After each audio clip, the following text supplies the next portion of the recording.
আসসালামু আলাইকুম বন্ধুরা। আজ আমরা একটি ইলেকট্রিক কেটলির সমস্যা সমাধান করে আপনাদের সাথে শেয়ার করব।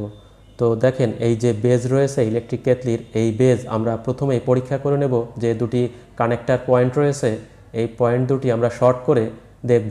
তো অবশ্যই সিরিজ ল্যাম্প ব্যবহার করব বা সিরিজ বোর্ড ব্যবহার করব। এই যে সিরিজ সকেটে আমরা পাওয়ার সাপ্লাই কর্ড ঢুকিয়ে দিয়েছি এবং একটি শর্ট কেবল দিয়ে আমরা শর্ট করছি কানেক্টার দুটি, যে কানেক্টারের মাধ্যমে মূলত ইলেকট্রিক কেটলির ভিতরে পাওয়ার প্রবেশ করে।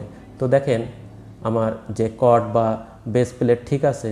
তো যে নিচের যে থার্মোস্ট্যাট বা কানেক্টার রয়েছে ইলেকট্রিক কেটলির, এই কানেক্টার দুটি আমি দেখছি সিরিজ কর্ড ব্যবহার করে। তো দেখেন, সিরিজ ল্যাম্প জ্বলছে না, অর্থাৎ ভিতরে কোনো সমস্যা হয়েছে। এ কারণেই মূলত ইলেকট্রিক কেটলি হিটিং হচ্ছে না বা পানি গরম হচ্ছে না।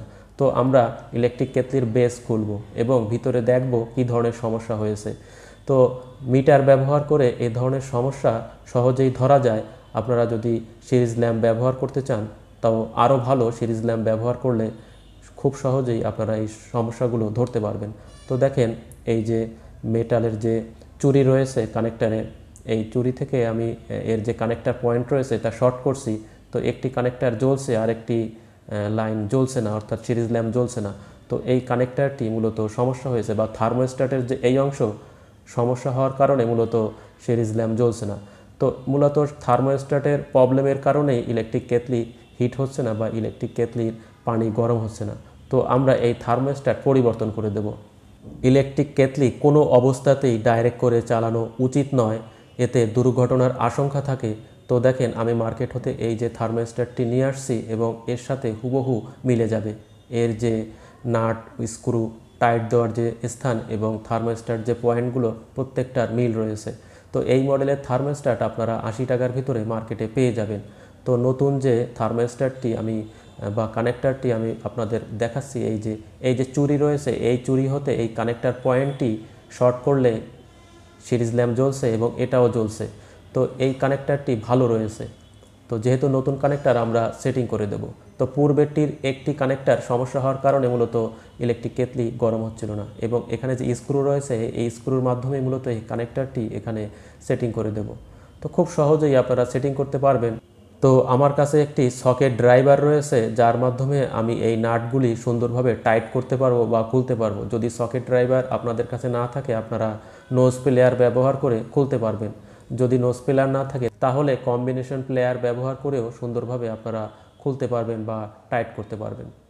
তো এই এতটুকুই কাজ। মূলত আপনারা যদি কানেক্টারটি সুন্দরভাবে সেটিং করতে পারেন, এবং এই যে কানেক্টার দেখছেন বা ক্যাবেলগুলি দেখছেন, যার সাথে মূলত ক্যাবেল লাক্স সেটিং করা রয়েছে, এগুলি এই কানেক্টারের সহিত সুন্দরভাবে আটকিয়ে দিতে হবে বা সেটিং করে দিতে হবে। এতটুকুই মূলত কাজ। এবং বেজ রয়েছে, বেজগুলি আমরা সেট করে দেবো। তার আগে আমরা একটু পরীক্ষা করে দেখছি। দেখেন, সিরিজ ল্যাম্প জ্বলছে, অর্থাৎ এই যে হিটিং কয়েল তা তো অবশ্যই ভালো রয়েছে, এবং হিটিং কয়েলের সহিত আমরা কানেক্টারটি সুন্দরভাবে সেটিং করতে পেরেছি।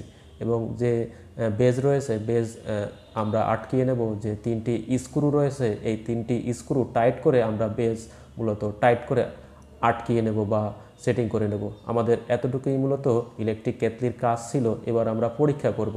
তো পরীক্ষা করার জন্য আমরা অল্প একটু পানি কেটলির ভিতরে দিয়ে কেটলিটি অন করব।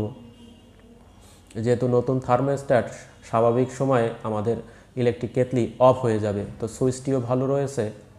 আমরা সিরিজ বোর্ডে দিয়ে চেক করলাম। এবার সরাসরি প্যারালাল সকেটে দিয়ে আমরা ইলেকট্রিক কেটলিটি অন করব। দেখেন, ইন্ডিকেটার বা পাইলট ল্যাম্প জ্বলছে এবং অল্প সময়ের ভিতরে আমাদের পানি ফুটবে বা গরম হবে।